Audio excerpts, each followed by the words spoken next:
Arthur here. Let's take a look at Iron Meat.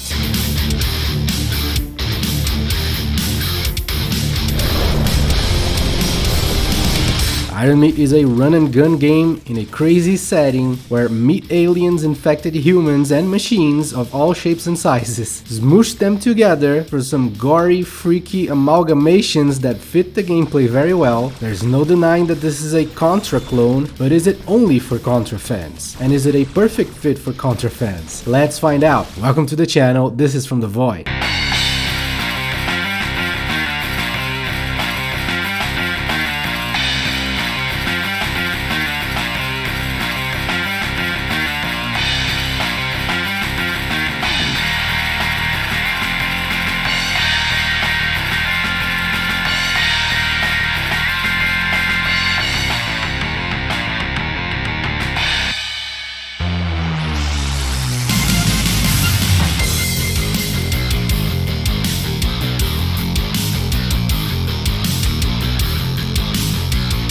Okay, here we divide the reviews in 4 categories. Graphics worth 2 points, music and sound for another 2, gameplay and challenge, those are closely tied together and worth 4 points, and the spirit, where we analyze the more subjective features that make a game unique, such as atmosphere, story, setting, level design, interface, originality, and more. Now for Iron Meat, I don't care how good anything else may be, the best aspect in the game is the kick-ass music. The entire freaking soundtrack is a wicked set list of hard rock tracks of the highest quality.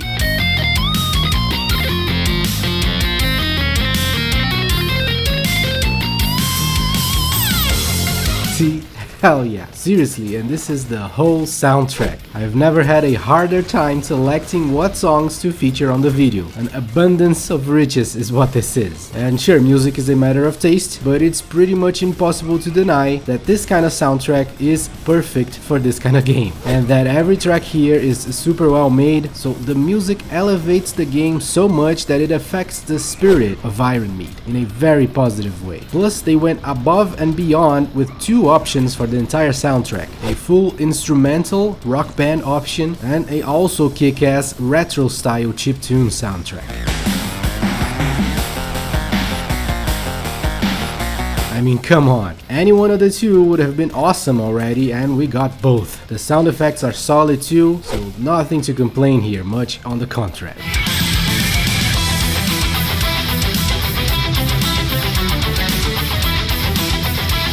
Next, let's tackle the most important aspect, gameplay and challenge. All the basic old school run and gun rules apply here. You've got your 8 direction shooting. To gun without running, you have to press either of the shoulder buttons to plant yourself in place and aim freely, including downwards. Enemies, especially the runner guys, never stop spawning, forcing you to be always on the move. Power-ups are plentiful, of course. Each is a ladder, just like Contra. All weapons have a second level, shooting green bullets instead if you get 2 of the same power-up. Right here I gotta mention that the different power-ups felt lacking in creativity a bit. Not a big deal though, just felt like a small missed opportunity. Also there's a couple of temporary power-ups, an automatic spread of bullets to all directions, and one that makes you shoot super fast. These are a cool idea, but they were too short-lasting. It never felt like they made any difference, but also not a big deal here. You have 2 slots for weapons, which is a more modern, or let's say less old-school aspect also found in Contra games, so you can control what weapons to use, and if you die, you only lose the power-up you were using. They improved the formula a bit here. If you pick a different power-up,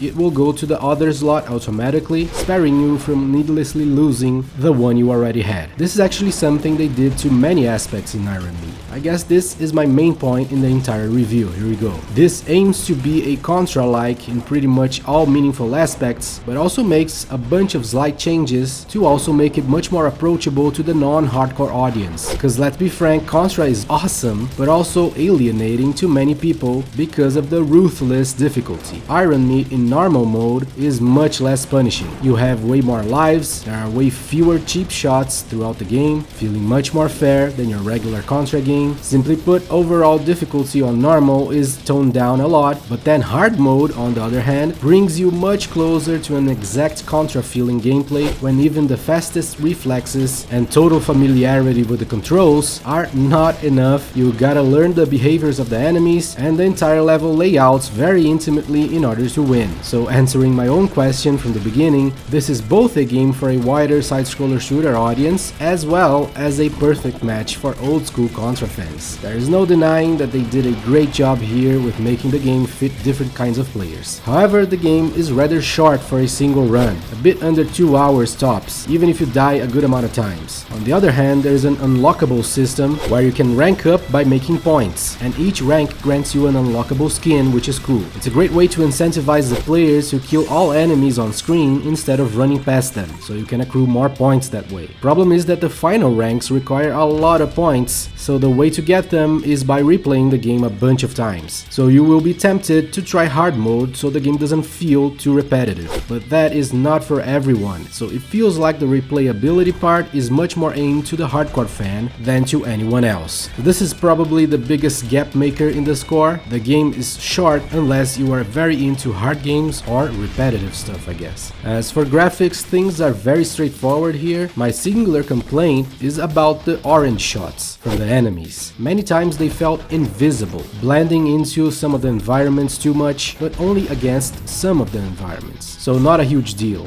That one minor problem out of the way, I gotta say Iron Meat excels on the graphical side, with a classic and beautiful pixel art style, a great design to everything, especially the bosses, so you're gonna find some pretty spectacular, monstrous amalgamations to shoot down here. And this complements really well the game's crazy setting. And here we get to the game's spirit. The plot is secondary, which is very typical of this kind of game, but the setting is absolutely awesome. The enemies are alien infections that kind of zombify humans and their machines, creating these gruesome, awesome mixes of meat and metal. However, other than this very cool and unique idea, the game surely lacks on originality, borrowing a lot from Contra. This is not necessarily a negative though. I know a lot of people consider it to be, but many others don't, myself included, given that the game has enough personality of its own, which Iron Meat surely does. So this is another gap maker here. There are a lot of details I love in this game. A helicopter will crash in the background and explode spectacularly. A whole building will implode right behind you. An infected soldier will sprout from the ground in his grotesque amalgamation, but refuse to give in to the alien infection, instead throwing you a power-up and taking his own life afterwards.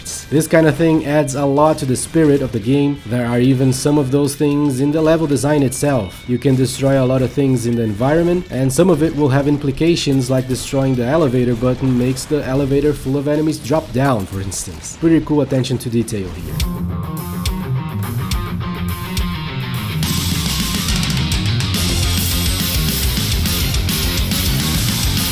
Now for the conclusion, here's a quick recap of all the game's features. Graphically, Iron Meat is very solid. A minor problem with the orange projectiles feeling invisible against some specific backdrops, but nothing that detracts too much from a very high score in this category, solid 1.8 here. That music, there is no discussion, 2 out of 2, plus some positive splash damage on the game's spirit even. Gameplay is where we usually find the biggest score gaps, and this is no different in Iron Meat, other than a missed opportunity to do some crazy awesome stuff with power-ups. The game is excellent in gameplay, but even more so if you're into hardcore difficulty like Contra games. For a broader side-scroller shooter audience, the game may feel too short or too repetitive to get all the achievements. Here the score fluctuates between a 2.9 and 3.8. Finally, the spirit, where we analyze the more subjective features like story, setting, originality, replayability, and more. Iron Meat has a fantastic setting, a wonderful mix of tone, gameplay, graphics, and music, one elevating the other beautifully, as well as some very welcome attention to details that add a lot to the enjoyment. Some aspects are more divisive though, like the lack of overall originality, save for the setting, and a typically uneventful story. Lots of people will be totally okay with those, while others will take some issue. I'd say Iron Meat goes from a solid 1.4 to a perfect 2. And with that, this is the score range with a short description of what kind of gamers would be on each end of the spectrum. So you can place yourself somewhere in there if you you have a mix of preferences. I'm also happy to give it a final score of mine. I definitely enjoyed the heck out of Iron Meat. As a big Contra fan myself, having no issues with the lack of originality, but would have liked it to be a bit longer. So that's my final score over there. If you like this, it would mean a lot to me if you could click the thing there so that the algorithm shows this to more people. This channel is partially, but most importantly, funded through Patreon. I still require a lot more support to reach sustainability, so if you can join up the Patreon, any amount helps a lot. Alright everyone, until next time, thank you so much for watching and I'll see you soon.